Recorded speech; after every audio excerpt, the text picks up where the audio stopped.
नमस्कार दोस्तों, स्वागत है आपका YouTube channel India Dheeraj Singh के स्टॉक्स में।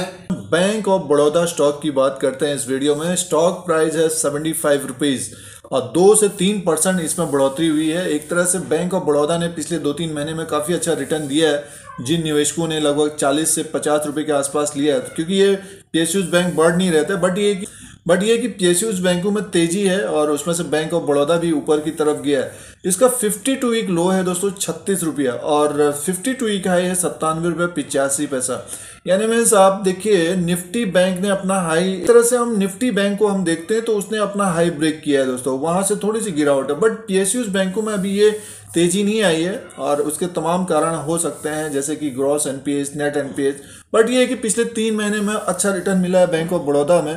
जो लोग ट्रैप हो गए थे एक तरह से, उनको उनका भाव भी मिला है लगभग 60-70 रुपये के आसपास। काफ़ी ये ट्रैप हो गए थे लोग और 36 रुपये तक आया।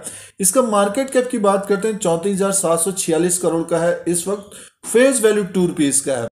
दोस्तों आगे बढ़ने से पहले अगर आप चैनल पर नए हैं तो सब्सक्राइब और बेल आइकन को प्रेस करिए, जिससे आपको यूट्यूब की तरफ से नोटिफिकेशन मिलता है और शेयर मार्केट की जानकारी आपको मिल सकती है, स्टॉक के बारे में जानकारी मिल सकती है। अब जैसे कि हम जानते हैं कि PSUs बैंक काफ़ी गिरे हुए हैं और अपने 10 साल 15 साल लो से ऊपर की तरफ कारोबार कर रहे हैं। तो आने वाले नेक्स्ट 3 to 6 मंथ में अगर रिजल्ट बढ़िया आता है, Q3 का रिजल्ट बढ़िया आता है, तो डेफिनेटली स्टॉक हमें जो है बैंक ऑफ बड़ौदा का ऊपर की तरफ दिखेगा। इसका रिजल्ट जो निकल रहा है दिसंबर 31 2020 का जो क्वार्टर रहेगा 27 जनवरी 2021 को निकल रहा है दोस्तों। ट्रेड कर रहे हैं तो रिजल्ट की डेट है 27 जनवरी 2021, ये क्वार्टरली रिजल्ट आएगा। डेफिनेटली इसमें इंप्रूवमेंट होना चाहिए। एक खबर इसमें ये है कि इन्होंने फंड राइज भी किया है 970 करोड़ का फ्रॉम बॉन्ड्स। रिजल्ट में किस तरह का परफॉर्मेंस रहता है तो उसके अनुसार स्टॉक ऊपर की तरफ जाएगा। बट ये प्राइस परफॉर्मेंस की बात करते हैं तो पिछले 3 महीने में 72% का रिटर्न दिया है। और जबकि इसी यूट्यूब चैनल से बताने की कोशिश थी कि PSUs बैंकों में तेजी हो सकती है और SBI देखिए 300 तक पहुंच गया और बैंक ऑफ बड़ौदा भी अच्छा खासा ऊपर की तरफ है और आने वाले दिनों में 3 फिगर्स में भी जाता हुआ दिखेगा बैंक ऑफ बड़ौदा। बट ये कि समय लगता है, एक साथ तो बढ़ता नहीं है स्टॉक। बैंक ऑफ बड़ौदा का जो परफॉर्मेंस है 3 महीने में अच्छा रहा है, बट ये कि 1 साल का रिटर्न अभी भी निगेटिव है। जो 1 साल पहले जिन्होंने लिया तो 22% का माइनस है। 3 साल की बात करते हैं तो 54 माइनस है। यानी जिन्होंने ऊपर के लेवल पे लिया है तो उनको और इंतजार करना पड़ेगा और वेट करना पड़ेगा। तो आइए इसका टेक्निकल चार्ट देखते हैं और जो ऊपर के लेवल में फंसे हैं तो Q3 का इंतजार करिए, तो उसी के हिसाब से फिर स्टॉक आने वाले 3 महीने में कारोबार करेगा और डेफिनेटली ये स्टॉक अब ऊपर की तरफ जाना चाहिए। हर करेक्शन में इसको देखना चाहिए। टेक्निकल चार्ट में देखते हैं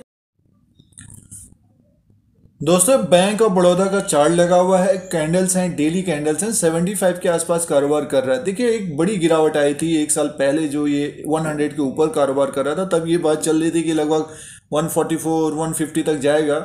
तो वहाँ से एक कोविड की जो प्रॉब्लम आई, एक भयंकर गिरावट आई और जब भी गिरावट होती है तो PSUs बैंक में ज़्यादातर गिरावट रहती है। बट ये कि 3 महीने में PSUs बैंकों ने अच्छा रिटर्न दिया है।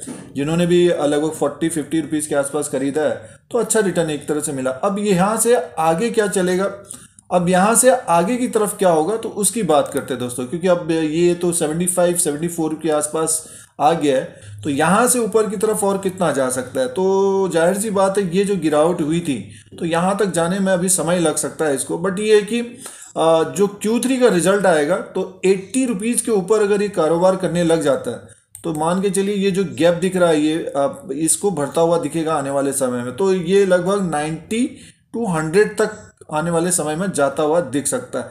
बट ये कि समय लग सकता है। जिनके पास धैर्य है, पेशेंस है, तो डेफिनेटली स्टॉक ऊपर की तरफ जाएगा।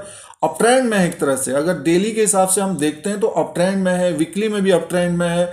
बट मंथली के अनुसार अगर हम मंथली के अनुसार अगर हम देखते हैं बैंक ऑफ बड़ौदा को, अभी भी बेरिश है दोस्तों। ये देखिए ऊपर के लेवल से लगभग ये जैसे ही इसने 100 रुपीज़ को ब्रेक किया तो एक गिरावट आया, इसमें एक बड़ी गिरावट आई और लगातार देखिए एक तरह से ये मंथली कैंडल से लगातार गिरा है। तो जब अब देखिए मंथली कैंडल को अगर हम देखते हैं तो ऊपर के लेवल से देखिए सारे ये रेड कैंडल है मंथ के हिसाब से है। देखिए अब पिछले जो 5-6 महीने से बढ़ने में देखिए कितना समय लगा, अभी 75 रुपीज़ के आसपास पहुंचा है और 100 में जाने के लिए अभी समय लग सकता है।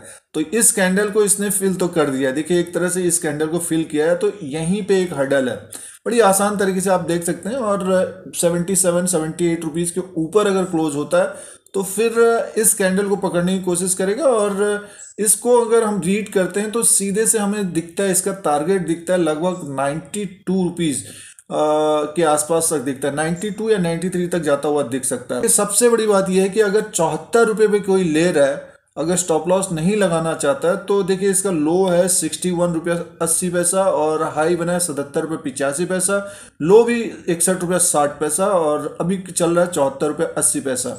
तो एक तरह से अब कोई यहाँ पे ट्रेड कर रहा है तो उसका स्टॉप लॉस जो होना चाहिए लगभग 70 या 69 रुपीज़ का होना चाहिए। बड़ौदा में अप ट्रेंड में है मंथली वाइज, बट अभी भी बेरिश है। देखिए ये इन कैंडलों में भरने में अभी समय लगेगा, तो इस कैंडल का जो एक टारगेट होगा आने वाले समय में 80 रुपीज़ को क्रॉस करता है, 92 रुपीज़ का एक टारगेट होगा, 92 से 93 के आसपास आने वाले समय में 2-3 महीने में 4 महीने में देखिएगा इसी के आसपास एक रेजिस्टेंस होगा। तो डेफिनेटली अप ट्रेंड में है, बट ये कि मंथली के हिसाब से बेरिश है और जिनके पास लोअर लेवल पे है उनको बने रहना चाहिए बैंक ऑफ बड़ौदा में। अब इसमें रिलेटिव स्ट्रेंथ इंडेक्स को लगाते हैं, अगर हम मंथली के हिसाब से देखते हैं तो 46 में 70 में जाने में अभी समय लगेगा। 1-2 क्वार्टर अगर ठीक ठाक रिजल्ट आता है डेफिनेटली ये अपने 100 के ऊपर तक जाता हुआ दिख सकता है। अगर कोई स्टॉप लॉस भी लगाना चाहता है तो जनवरी का जो 61 रुपीज़ का लो है तो उसको लगाने की कोशिश करनी चाहिए। और डेली वाई के हिसाब से देखिए डेली में क्या होता है कि अप डाउन तो होता ही है। अब जैसे गिरावट आई तो देखिए ये 2 कैंडल हैं। अब डेली के अनुसार अगर हम देखते हैं आरएसआई को तो 69 में, यानी मीन्स ओवरबॉट की स्थिति है, क्योंकि देखिए पिछले 2-3 महीने से जिस तरह से बढ़ा है बैंक ऑफ बड़ौदा, तो हल्की फुल्की गिरावट इसमें होती है तो जरूर नज़र में रखिए। जैसे कि ये 2 कैंडल दिख रहे हैं, ये गिरे थे, तो अगर किसी ने लिया होगा फिर से ऊपर की तरफ जा रहा है, तो जैसे ही बैंक निफ्टी ऊपर की तरफ जाएगा आपको बैंक ऑफ बड़ौदा ऊपर की तरफ जाता हुआ दिखेगा। Q3 का इंतजार करिए। अगर हम बैंक ऑफ बड़ौदा का टेक्निकल एनालिसिस के अनुसार देखते हैं तो 75 रुपीज़ के आसपास कारोबार कर रहा है। डेली के हिसाब से थोड़ा सा ओवरबॉट की स्थिति है, कोई लेना चाहता है तो करेक्शन में इसको नज़र में बनाए रखे। जिनके पास ऑलरेडी है, बने हुए हैं लोअर लेवल पे, जिन्होंने लिया है, तो अभी ऊपर का टारगेट लगभग 80 रुपीज़ को जैसे ही क्रॉस करेगा सीधे से आपको 90, 92, 93 तक जाता हुआ दिख सकता है। जो ऊपर के लेवल में फंसे हुए हैं 100 के आसपास या 90 के आसपास, तो उनको वेट करना चाहिए। जिस तरह से ये 55, जिस तरह से 40 रुपीज़ 50 में था तब भी बताने की कोशिश थी, जो लोग 75 में फंसे हुए हैं तो उनको वेट करना चाहिए। समय लग सकता है, वो रेट आएगा और बेनिफिट भी दे सकता है बैंक ऑफ बड़ौदा अगर इसका एनपीएस और ग्रॉस एनपीएस कम होते हैं, रेवेन्यू बढ़ता है, प्रॉफिट बढ़ता है, तो डेफिनेटली स्टॉक ऊपर की तरफ जाता हुआ दिख सकता है। Q3 के रिजल्ट पे जरूर नजर रखिए। दोस्तों बैंक ऑफ बड़ौदा का अपडेट था, इसी तरह से और भी वीडियो देख सकते हैं। बंधन बैंक जो गिरा हुआ था दोस्तों, उसका वीडियो अपलोड किया है, तो जिनके पास है उनको वेट करना चाहिए बंधन बैंक का। और खबर की वजह से नीचे की तरफ है, तो आने वाले समय में वो खबर भी खत्म हो गया और रिजल्ट भी आ रहा है, तो हो सकता है तेजी से ऊपर की तरफ जाता हुआ दिखे। SBI देखिए ऊपर की तरफ जा रहा है, स्पेशली PSUs बैंकों में तेजी की संभावना है और इनमें नज़र रखनी चाहिए। काफ़ी लोअर लेवल पे कारोबार कर रहे हैं, ट्रेड भी कर रहे हैं, तो एक स्टॉप लॉस के द्वारा ही कारोबार करना चाहिए क्योंकि वॉलेटाइल मार्केट है इस वक्त। HDFC लिमिटेड ऊपर की तरफ है, HDFC बैंक ऊपर की तरफ है, L&T शेयर ऊपर की तरफ जाता हुआ दिख सकता है। जो पसंदीदा स्टॉक, अगर मार्केट में गिरावट होती है तो अपने पसंदीदा स्टॉक्स को पकड़िए। जैसे कि देखिए भारतीय एयरटेल अभी करेक्शन में करेक्ट हुआ तो वो गिर गया, तो उसके अनुसार उसको देख सकते हैं। जो शॉर्ट टर्म के लिए कारोबार करते हैं, तो जब ग्रीन हो, यानी मार्केट जो ग्रीन में हो, तब उस वक्त प्रॉफिट बुक करना चाहिए। जब मार्केट गिर जाता है तो प्रॉफिट कम हो जाता है। बेटर देन ये है कि ग्रीन में प्रॉफिट बुक करना चाहिए, भले वो स्टॉक थोड़ा सा ऊपर जाए। उसका तरीका ये है कि किसी के पास 100 स्टॉक हैं तो उसमें से 50 बेचिए या 30 बेचिए, तो इस तरह से कुछ ना कुछ मुनाफा लेना चाहिए। और इसी तरह से आप लोगों को और भी वीडियो देखने को मिलेंगे। चैनल को सब्सक्राइब और बेल आइकन को प्रेस करिए, आप लोगों को यूट्यूब की तरफ से नोटिफिकेशन मिलता है। फिर कोई नया वीडियो लेके आएंगे। आज के लिए इतना ही, धन्यवाद।